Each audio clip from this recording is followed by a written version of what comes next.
Saya sudah dijadikan host ya? Iya, sudah Ustazah. Bisa share. Ya, Assalamualaikum warahmatullahi wabarakatuh. Waalaikumsalam. Senang sekali bisa silaturahim ya dengan teman-teman kajian muslimah di PLN ya. Akhirnya lama-lama kita jadi terbiasa untuk mengikuti secara online ya. Memang kalau kita sudah kerja online begini ya kita harus segalanya harus sabar ya, harus siap dengan kerja-kerja peran yang berbarengan ya. Kadang-kadang kita sebagai ibu rumah tangga, sebagai ibu dan istri dari dalam keluarga itu sendiri. Dan kita terus diingatkan dengan bertambahnya ujian-ujian COVID ini ya sudah masuk kepada lingkungan-lingkungan terdekat kita yang mudah-mudahan Allah selalu memberikan kesabaran bagi keluarga yang sedang diuji dan yang setiap muslimah atau muslim yang sedang dapat ujian COVID ini mudah-mudahan segera disembuhkan karena memang luar biasa ya, bukan hanya rumah sakit yang sudah full, tempat pemakaman COVID juga sudah full ya. Ini memang betul-betul ujian yang memporak-porandakan perasaan kita. Tapi kita sebagai muslim dan muslimah ya dengan mendapatkan informasi kematian secara beruntun ini selalu mengingatkan kita bahwa jarak kita dengan kematian itu semakin dekat. Maka kita harus selalu standby dengan ketaatan dan kita menguatkan keimanan-keimanan kita pada saat sehat, saat pula uji dengan sakit apapun. Kita berada di garda terdepan orang-orang yang teguh dan sabar. Teman-teman sekalian, karena tema yang saya diamanahi tentang tazkiyatun nafs, kita akan membahas kali ini tentang amal yang ikhlas ya. Saya mohon izin untuk menyampaikan slide-nya. Ya, ini kita tema kita adalah sebentar saya hapus dulu. Ini ya, amalan yang ikhlas ya. Jadi amalan yang ikhlas ini terlebih lagi kondisi pandemik ini kita memang harus sering-sering diulang ya. Saya dan teman-teman sekalian itu memang penting banget untuk mendapatkan siraman ruhiyah supaya kita selalu tegar dan selalu berada di rute kebenaran ya. Nah, kita mengulang kembali yang dikatakan pengertian daripada ikhlas ya. Jadi makna ikhlas itu secara bahasa artinya bersih dari kotoran dan menjadikan sesuatu bersih, tidak kotor ya. Sedangkan secara istilah ikhlas berarti niat mengharap ridha Allah saja dalam beramal tanpa menyekutukannya dengan yang lain, memurnikan niatnya dari kotoran yang merusak ya. Jadi dia adalah seperti air putih ya. Kalau dalam hati kita itu tidak ada tujuan-tujuan lain kecuali kepada Allah ya. Kalau saja kita memposisikan tujuan yang lain itu sejajar dengan ke Allah, nah itu sudah tidak murni lagi ya, sudah tidak bersih lagi. Ada titik yang membuat keruh ya. Kalau nanti ada tujuan lain lagi yang berbeda, tapi selain Allah juga dia akan menambah kekeruhan itu. Nah ini yang dikatakan ikhlas. Jadi ikhlas itu semata-mata melakukan sesuatu itu karena Allah. Nah ujian keikhlasan itu biasanya di saat tidak kondisi normal ya, lagi sakit ya, kemudian pembantu nggak ada, anak rewel, suami lagi nggak perhatian. Nah di situ Allah melihat apakah kita ikhlas atau tidak ya. Bukti dari kita ikhlas dan tidak itu diukur dari apakah kita mencederai keikhlasan kita itu dengan marah-marah ya ke anak kita ya, atau semakin kita menggerudel ya dalam hati kita dan semakin kita menjauh kepada Allah. Nah orang yang ikhlas dia tidak terpengaruh dengan itu. Jadi dia selalu mengedepankan husnuzon. Jadi kalau anaknya lagi rewel, mungkin ada yang dirasa sakitnya. Suaminya lagi tidak perhatian, bisa jadi ada persoalan lain yang mengganggu perhatiannya sampai tidak terfikirkan bahwa ada kita istrinya ya. Nah ini pengertian ikhlas. Orang juga selalu mengatakan ya ngomong ikhlas itu gampang, prakteknya yang susah begitu. Nah yang selanjutnya teman-teman sekalian, hukum ikhlas adalah wajib bagi setiap muslim. Jadi kalau dalam ibadah-ibadah mahdhah ya, ibadah-ibadah hablum minallah ini, ikhlas itu merupakan rukun. Jadi dia nggak akan sah kalau tidak ada niat ikhlas.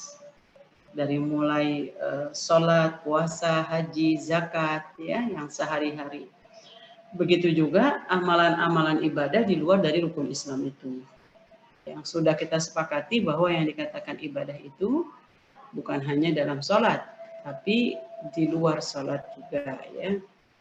Kita diminta ketika kita niatnya ikhlas ya, kemudian perintah Allah yang kita jalankan sesuai dengan arahan tata tertib yang ada dalam Quran dan hadis, nah dia baru dikatakan mendapatkan pahala ya. Jadi hukum ikhlas itu adalah wajib, dia tidak sah ya. Termasuk orang yang berinfak, berzakat ya, walaupun zakat itu menggugurkan kewajiban, tapi dia niatnya untuk pamer ya, dia jadi terhapus semua ya. Walaupun menggugurkan kewajibannya sudah jalan, tetapi dia mencederainya dengan pamer itu. Ayatnya banyak betul ya, di antaranya ini dua yang sering kita baca, ada juga dalam surah 6 ayat 106 ya. Inna sholati wa nusuki wa mahyaya wa mamati lillahi rabbil alamin. Sesungguhnya sholatku, hidupku, matiku hanya untuk Allah. Nah itu adalah ikrar kita setiap dalam sholat ya. Nah ini diperkuat dalam surat Al-Bayyinah ya. Wa ma umiru illa liya'budullaha mukhlishina lahuddin hunafa'a wa yuqimus shalah wa yu'tuz zakah wa dzalika dinul qayyimah. Padahal mereka tidak disuruh kecuali supaya menyembah Allah dengan memurnikan ketaatan kepadanya dalam menjalankan agama dengan lurus, dan supaya mereka mendirikan salat dan menunaikan zakat, dan yang demikian itulah agama yang lurus.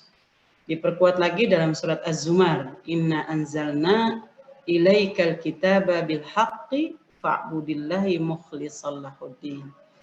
Sesungguhnya kami menurunkan kepadamu kitab Al-Quran dengan membawa kebenaran, maka sembahlah Allah dengan memurnikan ketaatan kepadanya. Jadi orang-orang yang ikhlas itu melakukan apa saja, baik dalam ibadah wajib, hablum minallah maupun hablum minannas. Kalau dia niatnya karena Allah, dia akan merasakan ketentraman dia. Dia nggak akan, kalau kata Ali bin Abi Thalib itu, dia tidak terpengaruh dengan celaan, dia tidak terpengaruh dengan pujian, karena yang dia lakukan itu semata-mata karena Allah. Dan orang yang ikhlas itu siap menanggung risiko. Dari buah ketaatannya dia bisa jadi dicibirkan, ya, diejek, ya, sampai lagi kalau dia baru hijrah ya, dari nggak pakai jilbab sampai pakai jilbab gitu. Nah itu akan dia terima, bagi dia itu adalah konsekuensi ya. Kalau kita baru diejek skala ejekan di lingkungan kantor ya, Nabi Muhammad SAW itu ejekannya nasional gitu. Dibilang gila ya, tukang sihir ya, dan bahkan sudah jelas-jelas yang disampaikan itu ayat Allah masih aja dicibirkan. Kalau memang ada hari kiamat nanti mana buktinya gitu ya, sering sekali. Jadi ejekan-ejekan yang kita hadapi dalam menjalankan perintah Allah itu belum seberapa. Jadi kita malu banget kalau kita nggak teguh dan nggak sabar ya. Begitu juga dalam menghadirkan ketaatan itu bisa jadi kita berbeda dengan orang lain ya. Subhanahu wa ta'ala ya, kita semua punya pintu-pintunya nih pada saat kita menyadari bahwa kita jauh dari agama Allah ya. Lama-lama ketaatan kita kepada Allah ini sudah menguatkan kita untuk merubah semua ya, dari mulai aktivitas kita, cara bicara kita, bahasa tubuh kita ya, sampai hobi kita ya. Itu dalam Al-Quran dikatakan sibghat, tercelup dengan kehidupan Allah. Nah, dalam mengadakan perubahan-perubahan, bukan doktrin. Kalau doktrin itu dia berubah karena tekanan doktrin itu. Tapi yang ada, jadi dia tidak pikirkan. Sampai lagi kalau keikhlasan yang kita tunjukkan dalam mentaati Allah ini tidak disukai oleh orang-orang yang belum taat ya. Jadi salah satu kunci yang membuat kita jadi pikiran gitu ya, kadang-kadang orang menjelekan pakaian kita ya, bahwa kita menggunakan pakaian tidak lagi dengan yang sedang mode ya, apakah itu yang kaitannya dengan teknologi ya. Nah, semua orang-orang yang tidak suka dengan kita, memang dia satu komunitas yang hobi pamer, yang hobi berhutang ya. Bagi kita malah harusnya kita kasihani gitu. Jadi dia nggak akan terbawa begitu. Nah, kalau ini adalah seorang ibu mempunyai sikap dari buah keikhlasan yang ini teguh, itu dia dengan sendirinya sudah menanamkan pendidikan keteguhan buat anak-anaknya gitu. Dan orang yang mengikuti pergaulan pasti dia tidak akan pernah tenang ya. Kalaupun tenang sesaat. Karena habis kumpul-kumpul dengan satu komunitasnya ya, cerita, bahkan majelis yang diikuti itu bukan hanya bukan majelis lagi kebaikan. Yang pertama adalah semuanya pamer tentang kelebihan-kelebihan yang dimilikinya. Yang kedua adalah sebagai ajang untuk merendahkan orang-orang yang tidak ada di hadapannya ya. Kalau mereka mah beda kelas ya sama kita gitu. Nah, ini jadi penting sekali kita sebagai seorang muslimah. Terlebih lagi saya lihat teman-teman yang mengikuti kajian muslimah ini ya ada yang belum menikah gitu ya. Berarti ini kan sebagai modal utama untuk mempersiapkan ya. Jadi keikhlasan itu dia betul-betul karena Allah, dan dia yakin ya bahwa yang memerintahkan dia ini adalah Sang Khalik ya, yang segalanya sudah memberikan sesuatu kepada kita gitu. Jadi amal yang tidak ikhlas itu seperti fata morgana saja, sia-sia. Jadi sama-sama bangun ya, siap-siap berangkat kerja ya, nyampenya sama, pendidikannya sama. Bedanya dari ikhlas dan tidak ikhlas itu. Kalau dia niatnya ikhlas dari mulai dia bangun tidur ya sampai dia mempersiapkan persediaan buat di rumah ya, anak-anak yang ditinggalkan, sampai berdesak-desakan di kereta ya kalau zamannya offline misalnya. Kalau dia disibukkan untuk membagi tugas antara kerja dari kantor, dari rumah untuk kantor ya online, kemudian dengan ngurusin anak-anak ya, dia akan menikmati aja. Keruwetan kita belum seberapa dibanding dengan keruwetan orang-orang yang sedang diuji di Palestina, di Rohingya, yang kita masih disibuki, atau keruwetan kita dalam memanage dalam rumah tangga masih jauh lebih ringan dibanding saudara-saudara kita yang sedang satu keluarga diuji dengan COVID ya. Dia bingung mana kamarnya yang mau dipakai lagi ya, karena keluarga itu yang namanya klaster keluarga itu beruntun gitu ya. Dan kita lihat lagi misalnya informasi terakhir, para perawat atau bagian UGD di rumah sakit udah jelas-jelasan mengatakan kami yang antri saja 2 hari belum dapat kamar. Kalau Bapak Ibu mau taruh orang tuanya yang COVID di sini, asal siap untuk tidak tidur, duduk saja, nggak apa-apa gitu. Tapi kalau nggak siap, lebih baik dari sekarang aja kali. Kebayang nggak orang sedang COVID, tapi nggak ada lagi tempat buat perawatan, dan dia selama pengobatan itu lihat aja kata perawatnya, itu lihat aja udah 2 hari itu duduk karena masih menunggu. Yang kita tahu COVID itu minimal 14 hari dia baru bisa swab yang kedua gitu. Makanya kita sebagai usaha basoriah kita sebagai manusia ini harus betul-betul disiplin. Disiplin untuk, ya ada kadang-kadang kecolongan ya karena sudah biasa. Saya misalnya ada 1-2 lah suka ceramah online ya, karena ibu-ibu umum ya. Ya dari pintu depan sih pakai cuci tangan gitu ya. Tapi setiap ketemu karena posisi saya di depan salaman, emang nggak mau kita tolak nggak mungkin ya. Tetapi saya selalu standby. Masukin lagi tangan ke dalam tas ya untuk dicuci lagi tangan kita ya. Masker ya. Mau kayak apapun kita tetap bertahan untuk tidak membuka walaupun kita pakai speaker misalnya. Ini ada basoriah kita. Tapi sisi lain ada kita juga tidak terjebak, jangan sampai hanya fokus kepada protokol kesehatan. Yang paling penting dari itu semua juga melakukan hubungan lebih baik lagi kita dengan Allah. Bagaimanapun kita sebagai seorang mukmin ini ujian-ujian ini sebagai introspeksi diri ya. Kitanya nggak kena COVID, orang lain yang kena. Tetapi berita-berita itu akan menyentuh hati kita. Berarti kematian itu begitu mudah Allah mencabut. Kapan saja Allah mau ya, ada yang melalui COVID, ada yang tanpa sakit dan yang lainnya. Ini kategorinya wajib. Begitu juga mendidik anak, ya bekerja. Jadi kalau di kantor kita tidak menanamkan keikhlasan, ya udah habis begitu saja. Padahal waktu kita di kantor itu lebih banyak. Atau pada saat kita kerja online itu kan juga lebih banyak waktunya. Paling jeda istirahat sebentar, ngetik lagi, online lagi. Tidak jauh berbeda ya. Jadi ini memang dari niat itu sendiri ya, keikhlasan. Nah, baru yang berikutnya adalah keutamaan ikhlas ya. Jadi orang-orang yang ikhlas menjalankan perintah Allah, baik yang wajib maupun yang hubungannya dengan Allah maupun dengan hubungannya dengan sesama. Jadi kalau dia ikhlas melaksanakan perintah Allah dari mulai sholatnya, ya baca Al-Quran, kemudian bangun malam, ya menyiapkan anak makan, ya kemudian ikhlas dalam menyelesaikan tugas-tugas kantor, ya kemudian juga ikhlas dalam membantu orang, ya semuanya itu kita lakukan dengan ikhlas, ya dengan baik.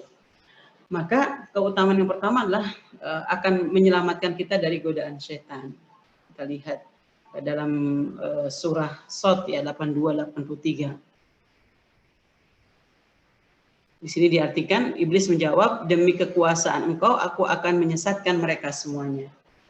Illa ibadaka minhumul mukhlisin ya.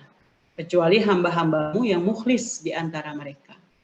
Jadi kalau kita punya pagar keikhlasan dalam waktu 24 jam, setan untuk menggoda kita itu sulit ya, karena kita selalu dibuat ringnya tuh selalu terikat gitu ya, terikat dengan ibadah hati ya, ibadah lisan ya, ibadah pikiran ya, zikir dengan pikiran, dan ada yang sifatnya simbolik ya, bangun malam ya, kemudian tahajud, tilawah ya.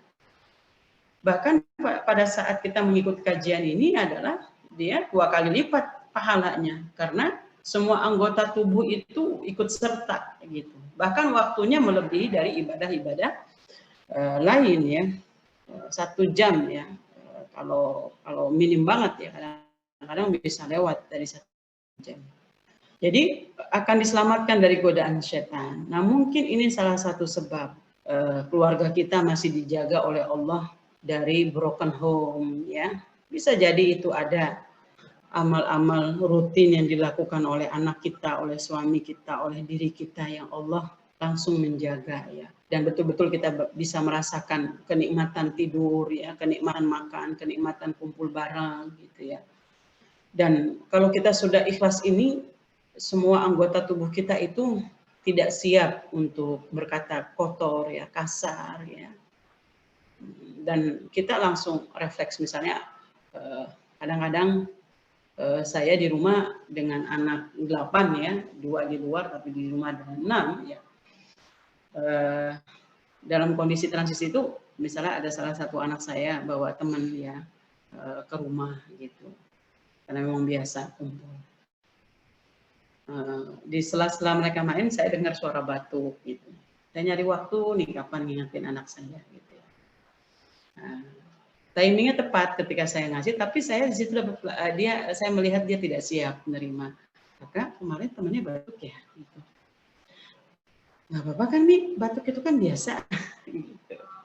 Berarti saya sudah menata, sebetulnya saya mau ngomong ini dari kemarin gitu.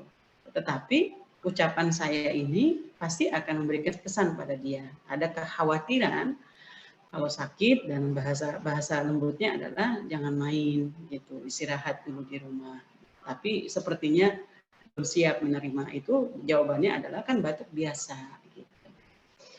Jadi kita selalu saking jarangnya, saling kita hati-hati dalam tidak boleh saling melukai, bukan hanya kita tidak berusaha untuk tidak melukai perasaan anak-anak kita, ya timbal baliknya adalah mereka pun akan berusaha untuk tidak melukai perasaan kita.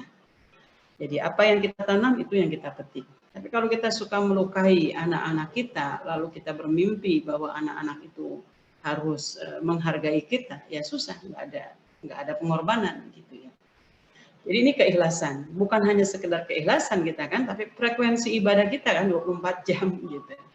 Jadi pagar-pagar ini harus kita. Kenapa kalau tidak ikhlas ini, ya dia rapuh, nggak kokoh gitu. Nah, orang yang nggak kokoh itu seperti rumput, ya gampang dicabut gitu. Biar dia ibadah banyak banget gitu ya, tapi kalau dia tidak ada keikhlasan dalam melakukan ibadah, akan goyah, kena juga gitu. Nah, ini yang harus kita tanamkan. Jadi harus karena Allah. Nah, biasa ujian karena Allah itu ketika diuji dengan sesuatu yang tidak menyenangkan. Diuji dengan sesuatu yang memberatkan ya. Kita banyaklah kalau kita lihat di sosmed cerita-cerita curhatan yang diuji dengan COVID ya. Ya sungguh menyedihkan gitu ya. Tetapi ini juga bagi pelajaran bahwa kita akan melihat ada kisah-kisah yang tegar ya, ada kisah-kisah yang rapuh ya. Nah, kita akan memilih yang tegar itu. Karena bagaimanapun konsekuensi keimanan kita seberat apapun asal Allah ridho ya nggak apa-apa. Kita jalanin aja gitu.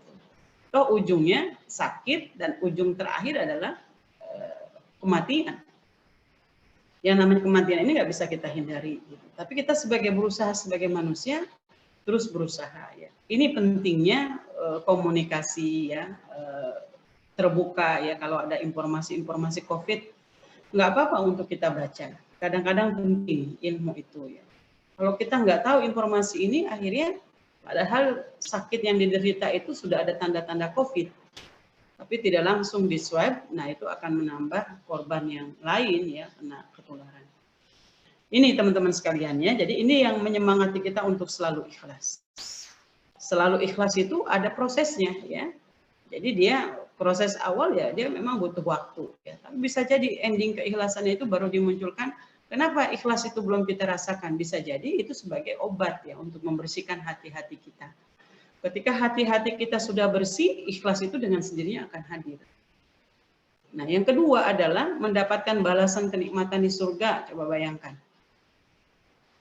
Tapi hamba-hamba Allah yang dibersihkan dari dosa, mereka itu memperoleh rezeki yang tertentu ya. Illa ibadallahil mukhlisin ya, ini ya. Mukhlis itu adalah ikhlas ya. Ulaika lahum rizqun ma'lum ya. Mereka itu memperoleh rezeki yang tertentu. Buah-buahan, dan mereka adalah orang-orang yang dimuliakan di dalam surga yang penuh nikmat ya. Atas tahta-tahta kebesaran berhadap-hadapan. Diedarkan kepada mereka gelas yang berisi khamar dari sungai yang mengalir. Jadi kalau diceritakan di ayat lain itu khamar yang tidak memabukkan dan khamar yang lezat ya. Kalau diminum itu tidak memabukkan dan membuat dia menjadi ya seperti jus lah kalau kita mungkin membayanginnya. Warnanya putih bersih, sedap rasanya bagi orang yang minum. Tidak ada dalam khamar itu alkohol dan mereka tidak mabuk karenanya. Di sisi mereka ada bidadari-bidadari yang tidak liar pandangannya dan jelita matanya. Bisa jadi kan ada pertanyaan itu buat bapak-bapak, buat ibu-ibunya apa? Bisa jadi si ibunya itulah yang jadi bidadari gitu. Karena usia rata-rata di dalam surga itu adalah 30 tahun. Jadi semuanya muda. Seakan-akan mereka adalah telur burung unta yang tersimpan dengan baik. Nah, jadi bagi kita adalah bahwa keikhlasan itu memang berat dan perjuangannya panjang, pengorbanannya juga besar. Tapi kalau kita memahami ini hasilnya akan lebih baik ya. banyak kisah-kisah kita temukan ya, bagaimana pengkhianatan pasangan hidup itu dihadapi dengan kesetiaan ya, yang ujungnya adalah dari kesetiaan itu pasangan hidupnya taubatan nasuha ya. Di dunia saja Allah sudah berikan balasan, makanya ujian-ujian kita terhadap pasangan hidup kita itu bukan di zona senang ya. Pada saat pasangan kita terpuruk ekonomi, terpuruk fisiknya ya, terpuruk akhlaknya karena kena pergaulan gitu. Tidak menutup kemungkinan dia kemudian mencintai perempuan lain gitu ya, yang bukan istrinya. Tapi kalau istri ini memahami bahwa mungkin imannya lagi lemah, dia akan mencari solusi. Solusi itu macam-macam. Bisa pilihannya adalah minta cerai. Kalau sudah diambang kemampuan dia. Tapi bisa juga ada tidak selamanya harus cerai. Dikasih ruang bagaimana suaminya kembali ke jalan kebenaran. Ya. Ini mendapatkan balasan kenikmatan di surga. Jadi kita harus bersyukur bahwa kenikmatan, sebaik-baiknya kenikmatan memang di surga. Ya. Di dunia ini semuanya ujian. Kesenangan yang kita lihat orang lain menikmati kesenangan yang terbaik itu nggak ada apa-apanya di dunia, di akhirat gitu ya. Saya baru baca artikel ya, di Dubai itu dibuat namanya Taman Qur'aniyah ya, Hadiqah Al-Qur'aniyah. Luasnya itu 60 hektar ya. Berarti 600 ribuan lebih ya. Ini memang menarik ya, di taman seluas itu sengaja dibuat semacam mukjizat Quran ya. Jadi semua di tanah seluas itu ditanam pohon-pohonan, buah-buahan yang ada dalam Al-Quran. Ada 12 kebun ya, terus ada juga kisah-kisah dalam Al-Quran itu kan ada Ashabul Kahfi ya. Di situ ada ceritanya, ada buahnya ya. Memang ya, negara sudah negara maju ya, dan tentunya ketika orang masuk ke sana ya akan semakin dekat dengan Al-Quran. Mungkin itu baru sebatas yang dibaca gitu ya, bagaimana nanti di akhirat ya, di surganya Allah ya. Jadi kita harus terus bersabar, apalagi dalam kondisi pandemik ini, ujian ekonomi juga ya, Masya Allah ya. Kerepotan kita, sekali lagi di akhirat nanti tidak ada lagi kerepotan. Semua kita hidup dengan berbagai macam kesenangan, tapi kita harus berjuang karena dunia ini tempat kita berjuang. Nah, dimulai dari keikhlasan segala hal lah dalam beribadah. Ya, orang yang ikhlas beribadah itu, dia tidak akan perhitungannya. Karena kalau kita tahu, nikmat yang Allah berikan kepada kita itu tak terhingga ya. La tufsuha ya. Kalau kamu jadikan lautan ini sebagai tinta, kemudian juga pohon-pohon ini sebagai pena, kamu tidak akan pernah bisa. Termasuk diri kita, dalam rumah kita ya. Semua itu nikmat itu Allah berikan kepada kita ya. Tapi kadang-kadang kita suka sedih dan merasa belum sepadan ya. Ketaatan yang kita berikan kepada Allah itu masih ala kadarnya. Kalau Allah memberikan kepada kita tanpa perhitungan, kita selalu memperhitungkan setiap ibadah yang kita lakukan. Kita sudah merasa cukup dengan sholat 5 waktu ya.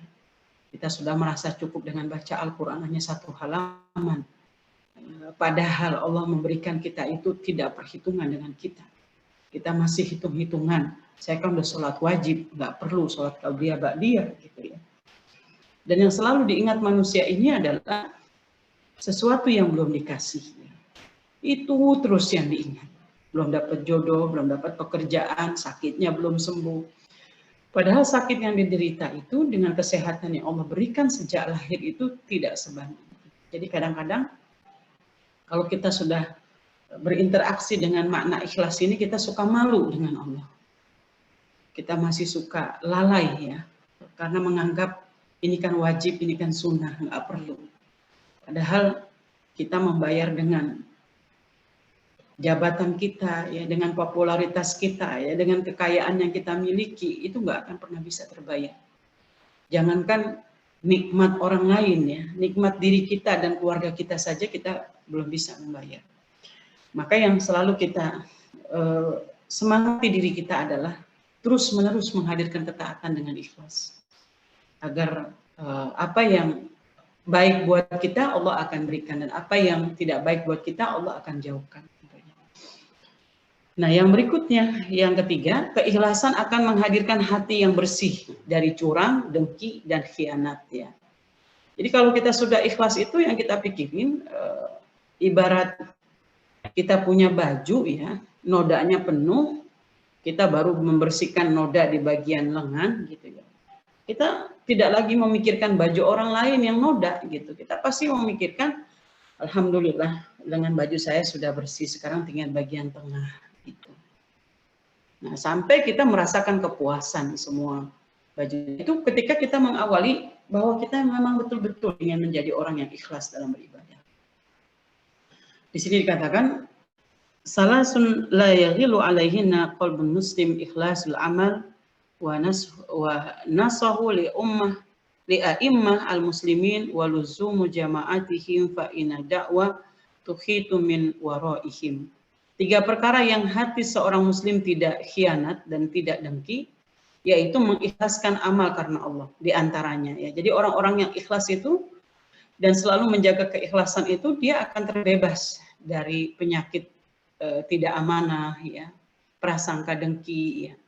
Selain orang yang ikhlas, orang yang menasehati para pemimpin kaum muslimin ya. Biasanya orang yang berani menasehati itu orang yang sudah memiliki kekuatan iman ya, keikhlasan dan juga amal yang baik ya. Dan menetapi jamaah kaum muslimin, karena sesungguhnya dakwah kaum muslimin akan melindungi mereka dari belakang mereka. Jadi artinya perang yang tidak hidup sendiri ya. Makna hadis ini adalah berkumpulnya ikhlas karena Allah, menasihati pemimpin dan melazimi berjamaah kaum muslimin, tidak memberontak terhadap mereka, akan menghilangkan khianat, kecurangan, kedengkian, dan penipuan dari hati. Karena terkumpulnya 3 perkara ini pada seorang muslim akan menjaganya dari syaitan. Jadi penting banget begitu ya. Jadi bagi kita di sela-sela pandemik ini adalah sisi lain adalah busroh ya. Kita jadi lebih sering kumpul dengan keluarga ya, waktu untuk membaca Al-Quran lebih banyak ya.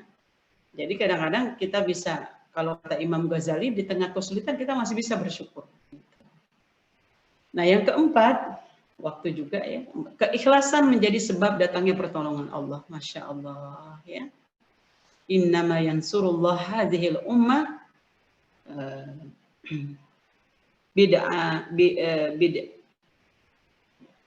bid'naifiha bid'awatihim wa salatihim wa ikhlasihim. Rawahu Tirmizi. Sesungguhnya Allah akan menolong umat ini sebab orang-orang yang lemah dari mereka, yaitu dengan doa, salat, dan keikhlasan mereka. Ya, artinya bisa pada posisi saat kita membantu orang lain, ya, dan membantu orang lain dengan ikhlas, kita dapat sendiri pahala keikhlasannya. Orang yang menerima dari bantuan yang ikhlas itu juga akan mendoakannya dengan ikhlas. Jadi dua-dua double kita dapat gitu ya, keikhlasan. Dan kita ngerasain memang kalau kita berbuat ikhlas ya, nggak perhitungan, itu datang dengan sendirinya. Dimulai dari keluarga yang membuat misalnya ya dalam rumah tangga besar itu, kalau anak-anaknya sudah menikah dan segala macam hal itu seolah-olah diperlakukan kayak orang lain ya. Tidak lagi ada tidak lagi seperti keharmonisan saat dia belum menikah gitu. Dan tidak sedikit curhatan-curhatan orang tua ya yang merasa pada pelit gitu ya, tidak perhatian ya. Ya bisa jadi muncul kata-kata pelit, tidak perhatian, atau memang anaknya tidak tergerak untuk membantu itu. Bisa jadi nawaitu kita saat mendidik anak dulu itu.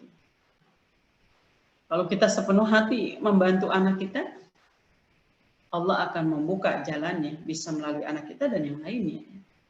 Prinsip orang tua yang mendidik anak karena Allah itu, Masya Allah, dia akan mempunyai amal yang mengalir terus-menerus. Ya. Tapi kalau dia mendidiknya bukan karena Allah, tapi karena harta, ingin berbalas budi, udah sampai di situ. Ada satu cerita yang menyentuh hati saya ya pada saat saya diundang ceramah ke daerah BSD. Berarti perjalanan saya dari Pondok Pinang, waktu itu masih offline ya. dengan panitia ini, si ibu ini panitia ya. Dia ceritakan bahwa ibunya itu mendidik, ibu bapaknya itu mendidik dia untuk memiliki jiwa sosial ya, suka membantu. Nah, ketika anak-anaknya sudah pada besar ini, anak-anaknya itu tergerak semua memberikan bantuan setiap bulan buat ibu bapaknya. Nah, karena si ibu bapak ini sejak mendidik anaknya itu karena Allah, jadi dia sudah punya prospek bergantung dengan tangannya sendiri gitu. Jadi sampai uzur pun dia masih punya penghasilan untuk kebutuhan sehari-hari. Setiap pemberian anaknya itu setiap bulan dia terima gitu, sebagai akadnya. Tapi semua amplop-amplop itu ditulis buat dari si A, si B, si C gitu ya.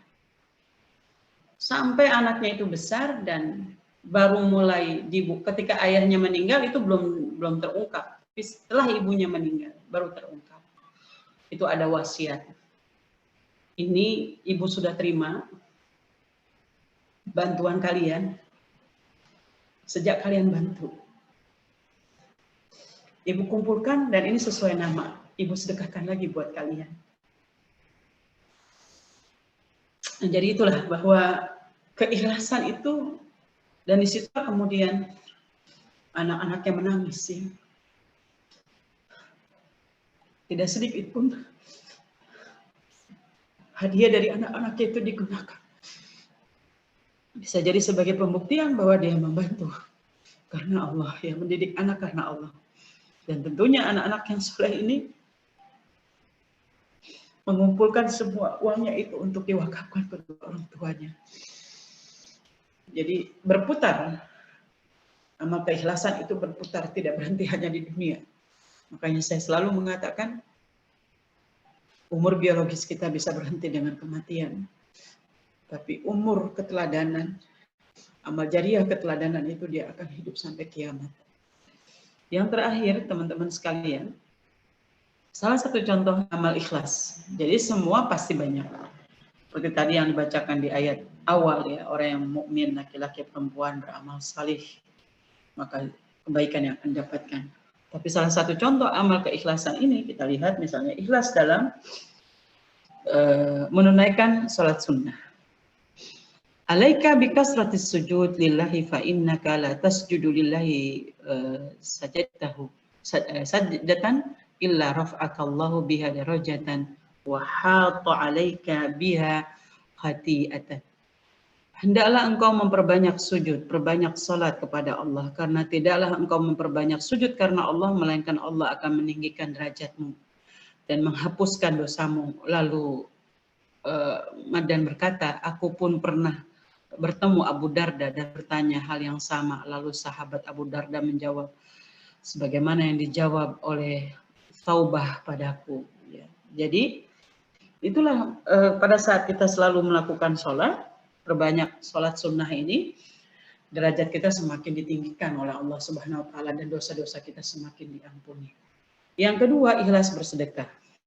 Wa rajulun tasaddaqa bisadaqatin fa akhfaha hatta la ta'lam simaluhu ma tunfiqu yaminuhu.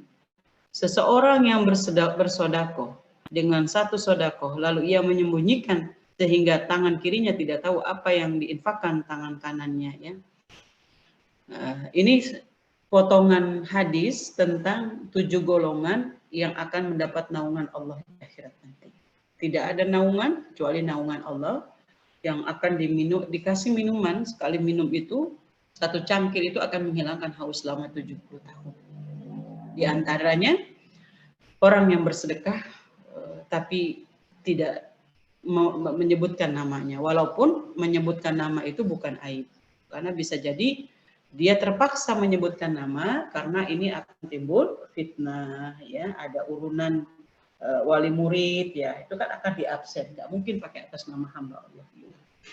Tapi yang maksud di sini adalah seperti yang disabdakan oleh Nabi juga ya. Yang paling aku sukai terhadap umatku adalah dia bukan hanya menyembunyikan sedekahnya, tetapi menyembunyikan penyakitnya. Ya, kita lihat. Dan yang terakhir adalah ikhlas menunaikan rukun Islam. Ibnu Rajab dalam kitabnya Jami'ul Ulum wal Hikmah berkata, barang siapa yang berpuasa, salat, berzikir kepada Allah, dan dia maksudkan dengan amalan tersebut untuk mendapatkan dunia, maka tidak ada kebaikan dalam amalan-amalan tersebut sama sekali. Amalan-amalan tersebut tidak bermanfaat baginya, bahkan hanya akan menyebabkan ia berdosa.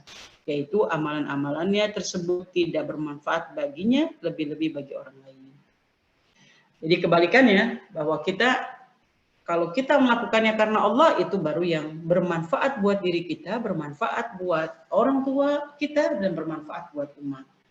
Inilah yang selalu kita doakan kita berdoa kepada Allah. Ya Allah, ya Rabbi, kata Imam Qurtubi, tidak ada hadiah terindah bagi kedua orang tua kecuali mendapatkan anak yang salih. Ya. Anak yang saleh itu bukan hanya bermanfaat untuk dirinya, karena dia akan selamat dari kesengsaraan dunia dan akhirat, tapi juga bahagia buat kedua orang tuanya. Dan yang paling penting, dia akan bermanfaat untuk umat. Nah, inilah cita-cita kita. Ini mungkin teman-teman sekalian, materi keikhlasan mudah-mudahan bisa menguatkan kita di tengah-tengah ujian pandemik, ya, ujian ekonomi, dan yang lainnya. Mudah-mudahan membawa barokah. Waktu juga sudah lewat juga 12:30. Assalamualaikum warahmatullahi wabarakatuh. Waalaikumsalam warahmatullahi wabarakatuh. Insyaallah. Kita langsung merasa ya gitu. Jadi selama ini yang sudah kita lakukan itu termasuk setiap Jumat kita ini bertemu, apakah sudah kita niatkan dengan keikhlasankah atau belum gitu ya. Semoga Allah mengampuni kita semuanya dan memberikan kita kelapangan dan juga keikhlasan atas semua wujud peribadatan yang kita laksanakan. Amin amin Allahumma amin. Jazakallah khair Ustazah untuk remindernya.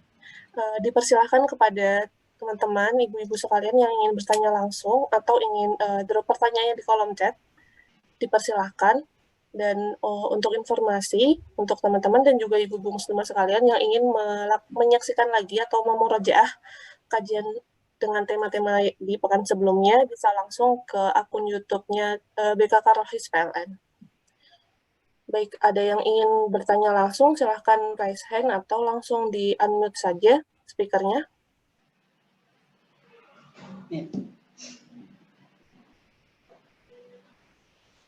Kalau sambil menunggu ini, saya izin bacakan pertanyaan ada yang Japri, Ustazah.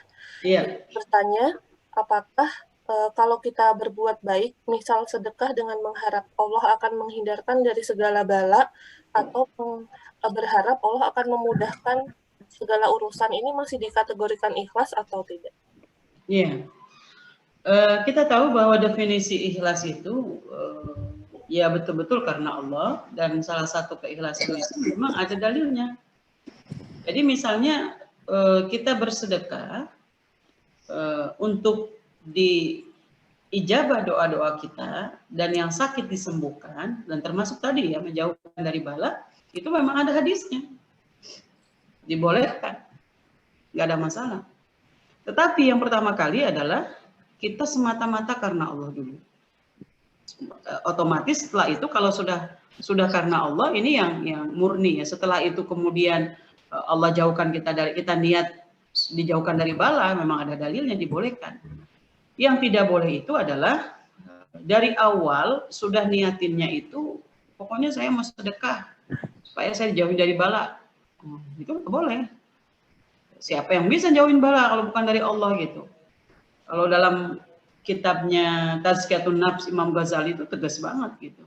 Sama seperti orang berhenti ngerokok karena takut paru-parunya sakit gitu. Berhenti ngerokok memang itu perbuatan yang ya di antara ulama kan ada dua kategori ya. Yang paling minim banget ya makruh, paling puncaknya lah haram gitu.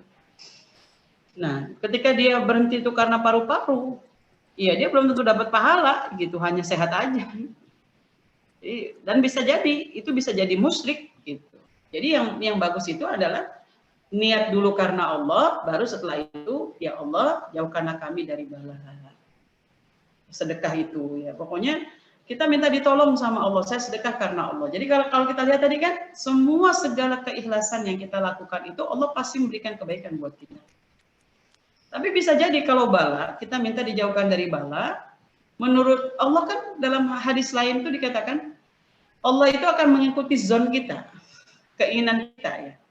Udah Allah bilang, kamu jangan nikah dulu, jodoh yang kamu dapetin itu aku nggak ridoin gitu, tapi ngotot gitu. Jadi juga terlaksana pernikahan itu, tapi tidak bersama ridhonya Allah gitu. Bala itu bisa jadi dia terhindar dari bala. Memang maunya dia seperti itu, tapi dia tetap meninggalkan sholat, tidak ini. Jadi kalau landasannya karena Allah, dia menjalankan dulu hak-haknya sebagai kewajibannya sebagai hamba Allah itu. Beribadah gitu. Nggak bisa orang ujuk-ujuk bermaksiat dengan Allah kemudian dia bersedekah ya. Jadi tidak bisa. Tapi kalau dalam hadis dikatakan di antara sebab kita bisa salah satu cara agar penyakit kita disembuhkan ya itu di antaranya bersedekah. Tujuannya apa ya? Banyak yang mendoakan. Tapi menawaitunya. Tapi nawaitunya karena Allah kemudian kita iringi Allah. Saya sedekah ini karena Allah dan saya berharap engkau bisa menyelamatkan kami dari berbagai macam penyakit, dari bala ya. Dan memang ada doa-doa tersendiri. Gitu ya Mbak Auna ya? Ya. Alhamdulillah. Ada hadisnya itu, ada hadisnya memang kita disunahkan. Makanya kalau kita udah paham ikhlas, oh iya saya harus bersedekah gitu. Saya dulu waktu kena COVID di keluarga ya, anak-anak bilang apa sih Mi? Ngasih orang mulu gitu ya, anak-anak kan ya polos di rumah gitu ya, ya kan buat kita sudah ada, kita sedang diuji sama Allah, kita harus banyak berbagi biar Allah sembuhkan. Nah bahasanya seperti itu, karena Allah bilang dalam hadis Nabi bahwa orang yang sedang dicoba ujian dia hanya harus banyak bersedekah. Seperti itu ya. Ya. Alhamdulillah, baik, semoga terjawab ya teman-teman. Ya. Ini ada yang raise hand, silahkan Mbak Dian Nurma. Silahkan. Assalamualaikum Ustazah. Ya, waalaikumsalam. Terima kasih atas tausiahnya ya Ustazah. Ya. Tadi cukup terkesan cerita soal orang tua dan anak yang bersedekah. Jadi teringat orang tua di kampung juga sering melakukan itu. Masya Allah. Barokah ya. Misalnya saya sedang mau melalui ujian, pasti orang tua jadi terima kasih Ustazah atas ingatnya. Saya mau tanya Ustazah, kalau misalnya ikhlas itu baru diletakkan di akhir gimana? Jadi maksudnya butuh proses gitu, kayak untuk mengambil hikmah terus akhirnya oke deh, kayaknya emang harusnya ikhlas deh, nggak bisa diapa-apain lagi atau ya udahlah let it go aja kayak gitu. Itu gimana Mas Andas? Ya, dalam Islam itu ikhlas itu ada proses, ada tahapan. Di awal, di pertengahan, di akhir. Nah, kalau di awal orang ikhlas itu biasa. Saya suka mencontohkan misalnya saya sebagai penceramah. Ketika saya ceramah, saya ikhlas karena Allah. Kenapa? Karena saya datang sendiri ke kampung-kampung, ya ceramah dan segala macam hal, karena itu panggilan hati nurani saya. Nah, ternyata di tengah jalan ini saya menjadi penceramah kondang, Nah, di situ sudah mulai Allah uji tuh keikhlasan saya. Pondasi saya membina orang-orang yang ikhlas di kampung-kampung itu, apakah saya tinggalkan atau tidak? Yang kedua, kemudian saya sudah jual harga ya dengan penceramah saya. Nah, di sini saya udah gagal dengan ujian keikhlasan. Nah, ada juga yayasan pendidikan. Dia yang ngusulin ya bahwa pokoknya saya ikhlasin ini pendidikan saya, rumah saya atau lokasi saya ini diwakafkan untuk yayasan pendidikan. Nah, yang ngelola ini orang-orang soleh yang mengelola ya. Mungkin Allah bersamai sampai yayasan itu booming ya. Nah, biasanya itu udah mulai tuh dari keluarga ya. Kalau dari keluarga mungkin nggak ada masalah ya yang baru. Tapi kalau itu datangnya dari orang yang memberikan akad ya, lalu dia tidak ikhlas ya. Nah, ini juga ujian tidak ikhlas. Nah, bisa juga ujian itu di akhir ya. Setelah dia menyadari sebagai penceramah gitu ya. Apalagi namanya dunia publik ya. Itu kejam gitu. Kalau udah ada saingannya yang baru lagi, penceramah yang kondang, dia nggak akan diundang lagi. Akhirnya terseok-seok lah dia. Orderan di televisi sudah tidak ada, undangan-undangan roadshow sudah tidak ada, ya. Jangankan untuk mendapatkan puluhan juta, untuk uang transport saja sudah tidak ada. Dalam kondisi seperti itu bisa jadi Allah masih sayang, menyadarkan dia. Dan salah satu keikhlasan dia taubat dari salahnya tidak ikhlas itu, dia harus menanggung resiko. Dia harus siap mendapatkan cibiran dan dia harus siap untuk tidak dipakai lagi lah dengan penceramah-penceramah, dengan jamaah-jamaah yang dari sekitar. Jadi nggak ada masalah. Jadi di awal, di pertengahan, di akhir. Dan kita boleh merevisi ya. Kita semuanya mungkin dulu sekolah ya, masuk kerja, belum tentu karena Allah. Karena pengen dapat kantor ini, pengen bekerja di sini. Nah, dengan inilah pentingnya kenapa kita ngaji. Dengan kita ngaji ini, kita jadi tahu dulu dosa-dosa kita itu banyak banget yang salah, tidak sesuai yang Allah ridhoi. Nah, salah satu Allah mengampuni dosa masa lalu kita ketika kita taubat. Tapi bagaimana mungkin apa yang kita mau taubati kalau ternyata kita nggak tahu bahwa itu adalah salah. Konsep mendidik anak, maaf misalnya. Pernikahan kita mungkin diawali dengan pacaran. Kita tahu bahwa pacaran itu dosa ya, dan kita baru tahu setelah sekarang. Kita punya kesempatan untuk berdoa, Allah ampunilah kami ya Allah.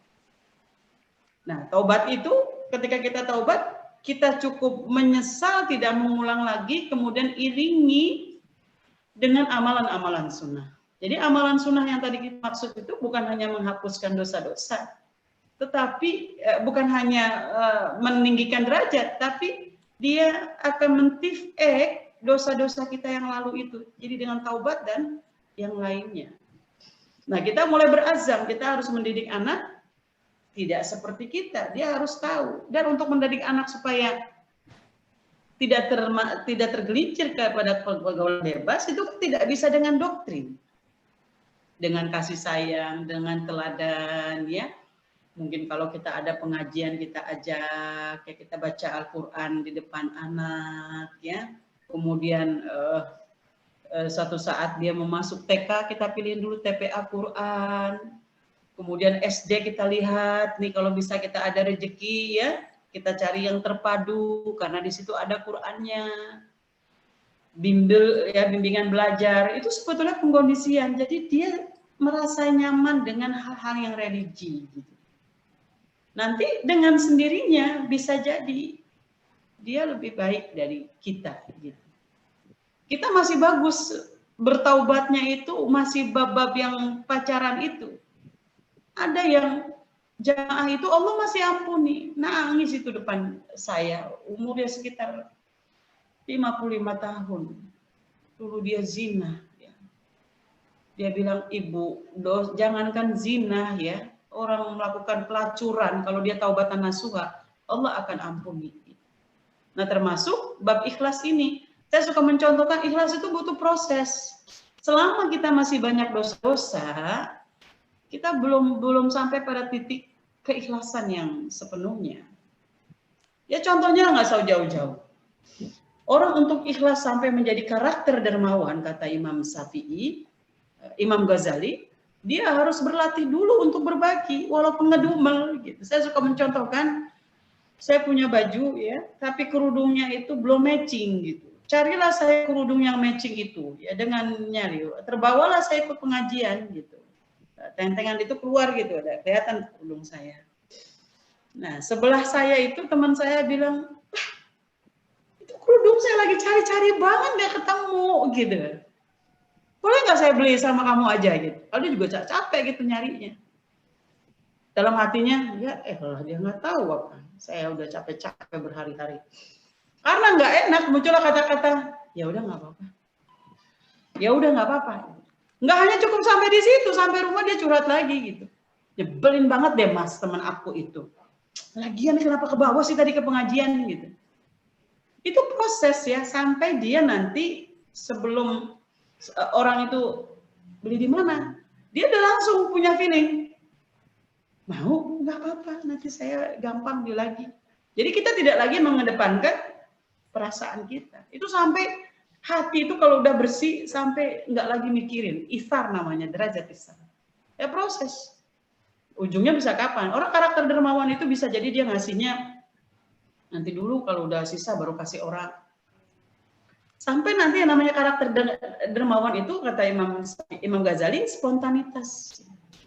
Dia sukanya hawanya, kalau kata orang Betawi itu pengen bagi terus ya, orang ikhlas itu.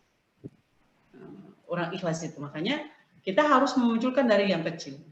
Jadi nggak bisa cepat. Proses itu harus kita lalui. Wajar kalau orang itu jadi pahalanya bisa jadi pahala ketika dia gerundel, ya dia hanya cukup istighfar saja. Astagfirullahaladzim, maksudnya nggak boleh begitu.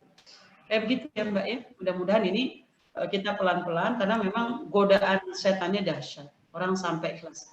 Termasuk ikhlas membaca Al-Quran. Ya. Kita ini kan sedang berjuang bagaimana kita bisa jatuh cinta terhadap Al-Quran. Yang namanya jatuh cinta dengan Al-Quran itu, kita lihat dalam proses menghafal Quran saja misalnya. Kalau orang sudah hafal setoran gitu ya, itu kan dia diminta untuk mengulang hafalannya dengan melihat mushaf Quran itu 7 kali ya, satu surat itu 7 kali. Kemudian tanpa surat 7 kali. Nah orang kalau tidak jatuh cinta nggak bisa. Jadi kita selalu semuanya perangkat-perangkat dari ibadah-ibadah kita di luar ini sampai kita jatuh cinta terhadap Al-Quran. Nah kalau sudah jatuh cinta, bacanya cinta, yang hafalnya cinta, dan akhirnya nanti kita murojaahnya enak, namanya murojaah mutkin. Murojaah mutkin itu sudah mahir, sambil masak, sambil nyuci, ya sambil nyetir, ya dia sudah seperti baca Al-Fatihah. Nah, saya dan teman-teman semua ini sedang berjuang. Ya. Nah, untuk sampai pada ending jatuh cinta itu, ya dia harus terseok-seok dulu. Baca gitu satu juz susah amat gitu ya. Ulang-ulang. Nah, seperti itu. Begitu juga amal yang lain, ngerumpi ya. Termasuk ikhlas ikut pengajian. Nggak apa-apa, kita nggak enak dulu ikut ngaji ini karena yang nyuruh atasan kita, senior kita misalnya ya, atau teman kita, nggak apa-apa. Dan itu bukan berarti sia-sia, karena dari situlah proses munculnya gitu. Sampai kita nanti tidak terseok-seok lagi, orang anak bisa jalan lancar itu. Lancar itu namanya ikhlas gitu kan. Sebelum lancar itu dia jatuh-jatuh. Kayak begitu ya Mbak ya. Alhamdulillah, semoga terjawab ya Mbak Dian Nurma. Ustazah izin membacakan pertanyaan lagi dari Mbak Nana. Assalamualaikum, izin bertanya Ustazah. Yang pertama, jika kita bersedekah atas nama orang tua, kemudian kita sampaikan hal tersebut kepada beliau dengan harapan supaya didoakan oleh beliau, apakah ini termasuk yang tidak ikhlas? Ya, itu dibolehkan, ada hadisnya. Itu termasuk poin birrul walidain. Saat kita sedekahnya kan udah pasti karena Allah. Jadi salah satu, misalnya bercontoh begini, pada saat orang tua kita masih hidup, kita belum bekerja gitu ya, belum bisa membayar segala biaya atau harta pengorbanan dilakukan. Ini dikisahkan pada masa Nabi ya, dibolehkan. Kita niatin infak sedekah untuk orang tua kita. Itu dibolehkan. Dan kita tahu sedekah yang, misalnya kita sedekah ke yatim, berarti itu nanti akan mengalir terus tuh. Kalau yatim itu soleh, baca Al-Quran ya, sampai terus nanti si yatim itu jadi pengusaha, dia berbagi lagi itu. Sedekah itu dibolehkan, dan itu bukan riya. Tetapi kalau dari awalnya dia sudah mengatakan bahwa bersedekah itu untuk orang tuanya, nah itu nggak boleh. Harus karena Allah dulu. Saya bersedekah niatin untuk orang tua karena memang Allah yang memerintahkan, ini bagian daripada birrul walidain.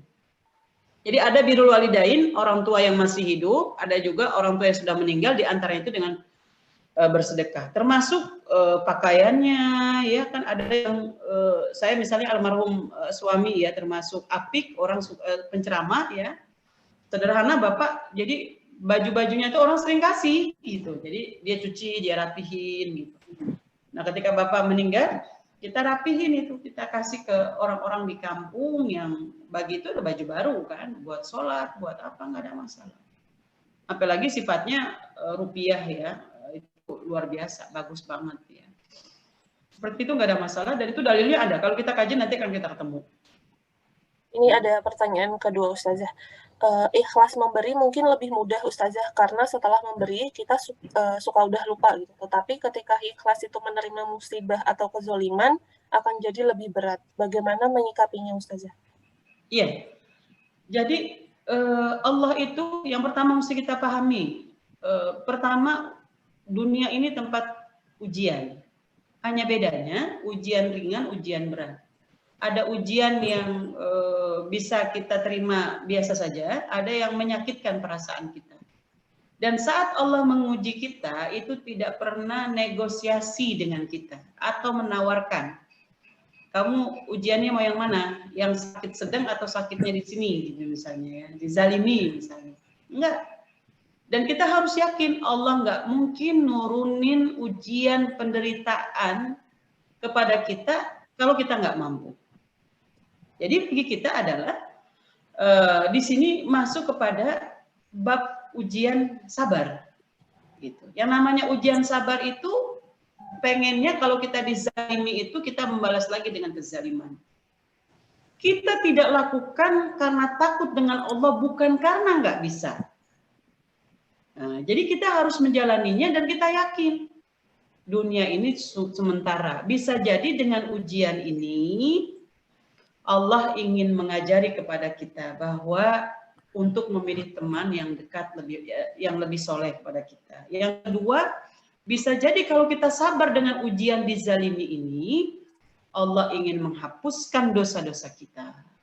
Dan yang menarik, kalau dosa-dosa kita merasa sudah diampuni, Allah ingin meninggikan derajat kita masuk dalam rombongan para syuhada, para anbiya, para shalihin.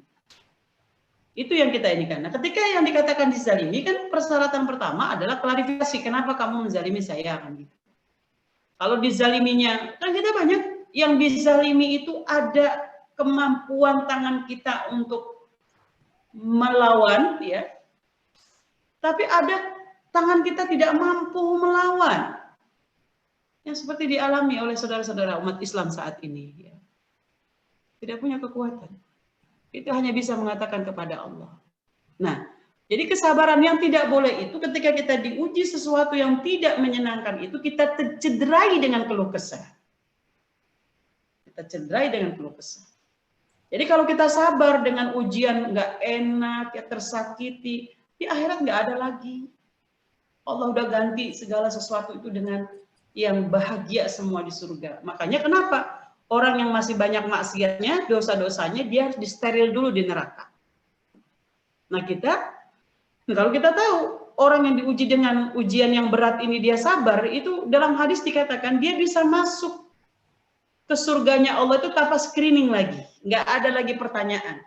Nggak ada lagi dicek. Jadi lamanya orang ditanya dengan buku kanan dan buku kiri itu, buku kiri ya tentunya maksiat, itu adalah karena dosanya. Tapi ada orang yang langsung ketika sedang antri, dia dikasih pintu VIP gitu ya. Diciptakan oleh Nabi, pada saat diuji, dia punya kemampuan untuk membalas segala kezaliman yang menderitakan itu, dan dia sudah berupaya, dia serahkan kepada Allah Subhanahu wa Ta'ala. Ya, jadi insya Allah seperti itu. Kita harus sabar. Alhamdulillah, jazakallah khair Ustazah. Semoga terjawab ya Mbak Nana. Afwan Ustazah, karena sudah 12.58, ini ada mungkin terakhir ya dari Bu Desi yang sudah raise hand. Silakan Ibu. Selamat siang Ustazah. Ya. Assalamualaikum warahmatullahi wabarakatuh. Waalaikumsalam. Mbak Desi, silakan.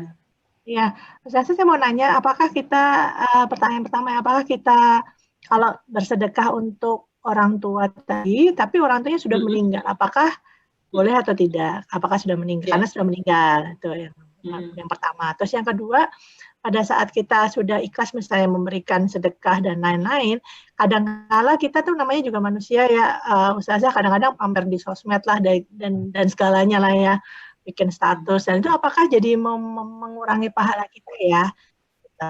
Terima kasih Ustaz. Iya, Mbak Desi, tadi yang saya ceritakan tentang sedekah itu orang tuanya sudah meninggal, hadis itu. Berarti boleh ya?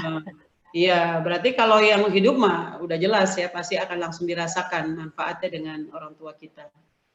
Nah, kalau kita kemudian berbagi dengan orang lain ya, atas nama pribadi sebaiknya tidak di sosmed. Tapi kalau itu ibaratnya lembaga untuk bisa menularkan kebaikan, nggak ada masalah. Dan itu memang harus dipublikasikan. Misalnya, ya nggak usah jauh-jauh lah. Saya misalnya punya Yayasan Nasita Center ya tentang pembinaan duafa. Itu memang harus dipublikasikan gitu bahwa kita berbagi.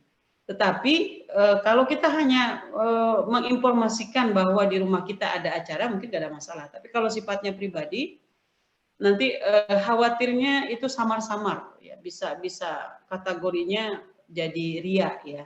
Kalau yang namanya sifatnya ini. Tapi kalau lembaga memang harus dipublikasikan. Tapi kalau kita niatnya hanya sekedar untuk menginformasikan, alhamdulillah tadi di rumah kita kumpul-kumpul, keluarga besar, segala macam, berbagi bahagia untuk ke yatim, tidak ada masalah.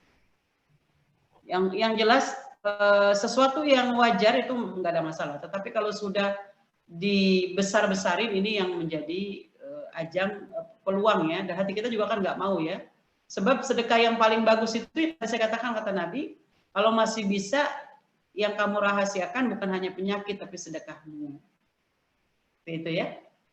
Baik, tapi kalau seandainya misalnya kita tidak ada niat untuk melaporkan dan lain-lain, tapi orang lain menceritakan bahwa itu dari kita dan lain-lain, itu juga bukan salah kita ya? Enggak, malah itu namanya misalnya kopas kebaikan, Bu. Jadi kitanya kan jadi sungkan gitu kok disebut-sebut terus gitu kan. Iya. Bisa kayak jadi ria padahal enggak gitu. Baik, terima kasih banyak. Assalamualaikum. Sama Bu Desi ya. Alhamdulillah. Alhamdulillahirrahmanirrahim. Sudah pukul 1, alhamdulillah sudah selesai materi dan juga tanya jawabnya. Semoga kita bisa mengambil banyak sekali pelajaran dan tentunya semoga Allah mudahkan kita untuk mengamalkannya menjadi pribadi yang lebih ikhlas. Amin amin Allahumma amin.